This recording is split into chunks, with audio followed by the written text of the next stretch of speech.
দীর্ঘদিন পর home of cricket মিরপুরে ফিরেছে খেলা, তবুও শূন্য গ্যালারি। ক্রিকেটারদের পারফরমেন্সের কারণেই মাঠ থেকে মুখ তুলে নিয়েছেন দর্শকরা। আর খেলাকে কেন্দ্র করে মিরপুরে আসা হকাররা বলছেন, বাংলাদেশ খারাপ খেলায় ডিসকাউন্ট দিয়েও বিক্রি করতে পারছেন না তারা। জিয়াদ আল হাসানের রিপোর্ট। ওয়ানডেতে টানা ব্যর্থতা, একের পর এক ম্যাচ হার বাংলাদেশ ক্রিকেট দলের, সঙ্গে শান্ত মিরাজদের বাজে পারফরমেন্স।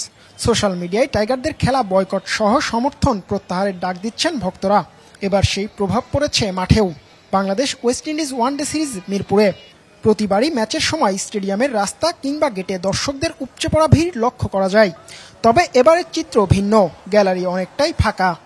মিরপুর স্টেডিয়াম মানে তো বাংলাদেশের দর্শক, এবং এটা হচ্ছে এই মাঠ হচ্ছে বাংলাদেশের দর্শকের প্রাণ। যখনই এখানে খেলা হয় দর্শকরা উপচে পড়া ভিড় থাকে।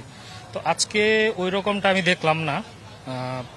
এটা হয়তো বা বাংলাদেশের রিসেন্ট পারফরমেন্সের জন্যই, আশা করি সামনে ভালো হবে।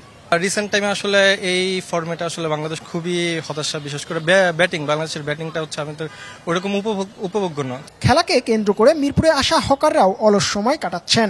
কেউ খেলা দেখছেন ফোনে, কেউ বা ব্যস্ত আড্ডায়। বাংলাদেশ দল বাজে খেলায় ডিসকাউন্টেও মিলছে না ক্রেতা।